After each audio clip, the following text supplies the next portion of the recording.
The US-Mexico border wall stands as a potent symbol of the ongoing debate over immigration. Its history is long and fraught, reflecting shifting political winds and enduring tensions. The wall's recent resurgence under President Trump marks yet another chapter in this complex saga.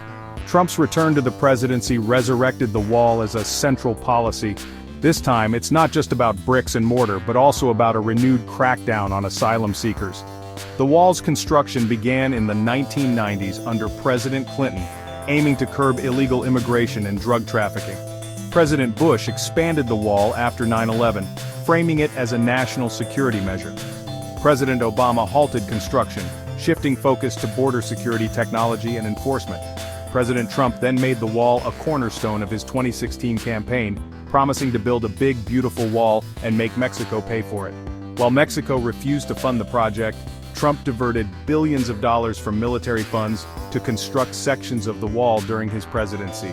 President Biden halted construction upon taking office in 2021, leaving the wall unfinished. Trump's recent executive order marks a return to his hardline stance on immigration. He has ordered the resumption of wall construction, using materials left over from the Biden administration's auction of unused wall parts.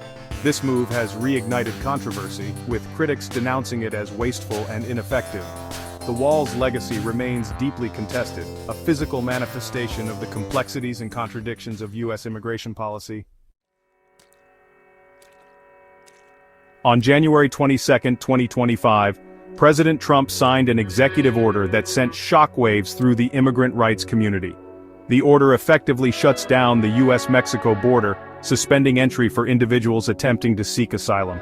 This move represents a significant escalation of Trump's previous immigration policies and further restricts access to asylum in the United States. The executive order directs federal agencies to repel, repatriate, and remove illegal aliens, signaling a more aggressive approach to border enforcement. It also explicitly targets asylum seekers, framing their arrival as an invasion that threatens national security. This language echoes the rhetoric used by the Trump administration during the previous border crisis, which saw the separation of thousands of migrant families. The order has been met with swift condemnation from human rights organizations and immigration advocates who argue that it violates international law and undermines the United States' commitment to protecting refugees. One of the most immediate consequences of the executive order is the deactivation of the CBP One app. This app, implemented during the Biden administration, provided a legal pathway for asylum seekers to schedule appointments at ports of entry. By shutting down the app, the Trump administration has effectively closed off this avenue for seeking asylum, forcing desperate individuals to consider more dangerous routes. The executive order also suspends refugee admissions to the United States, further limiting options for those fleeing persecution and violence. This move is particularly concerning given the ongoing humanitarian crises in countries like Venezuela, Nicaragua, and Haiti, which have driven millions to seek refuge elsewhere.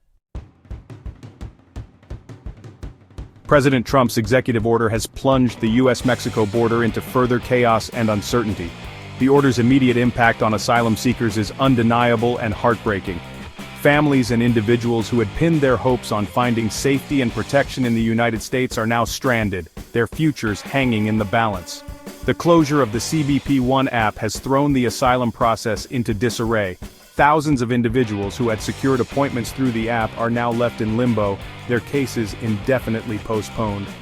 Among them are Luis and Yanila Diaz, who fled Venezuela with their 2 young children, enduring a perilous journey in search of a better life. They had finally secured an appointment through CBP One, only to have their hopes dashed by the app's sudden closure. Now, they are stranded in Mexico, uncertain of their fate and fearful of returning to the dangers they left behind. The suspension of refugee admissions has also dealt a devastating blow to those seeking refuge in the United States. This policy change disproportionately affects those from war-torn and politically unstable countries where violence and persecution are rampant. With limited options for resettlement, these vulnerable populations face the grim prospect of remaining trapped in dangerous and often life-threatening situations. The situation at the border is becoming increasingly dire. Migrant shelters in Mexican border towns are overflowing, unable to accommodate the influx of people arriving each day. Many are forced to sleep on the streets, exposed to the elements and vulnerable to exploitation and abuse. The humanitarian crisis is escalating, and the Trump administration's policies are only exacerbating the suffering. President Trump's executive order has been met with a swift and resounding backlash. Legal challenges were filed almost immediately, with organizations like the American Civil Liberties Union, ACLU, denouncing the order as unconstitutional and a violation of international law. They argue that the order undermines the right to seek asylum, a fundamental principle enshrined in both U.S. and international law. The ACLU and other legal groups are working tirelessly to challenge the executive order in court, seeking an injunction to block its implementation. They argue that the order's vague language and broad scope give the administration unchecked power to detain and deport asylum seekers without due process. The legal battle is expected to be lengthy and complex, with the outcome having significant implications for the future of asylum in the United States. Beyond the legal challenges, the executive order has ignited a firestorm of criticism from human rights organizations, faith leaders, and community groups. They condemn the order as cruel, inhumane, and a betrayal of American values. Protests have erupted in cities across the country, with demonstrators demanding an end to the crackdown on asylum seekers and urging the Biden administration to reverse course. The social response to the executive order has been particularly strong in border communities, where the impact is felt most acutely. Residents have mobilized to provide aid and support to asylum seekers stranded by the new policies, offering food, shelter, and legal assistance. The outpouring of compassion and solidarity is a testament to the enduring belief in the importance of welcoming the stranger and offering refuge to those in need.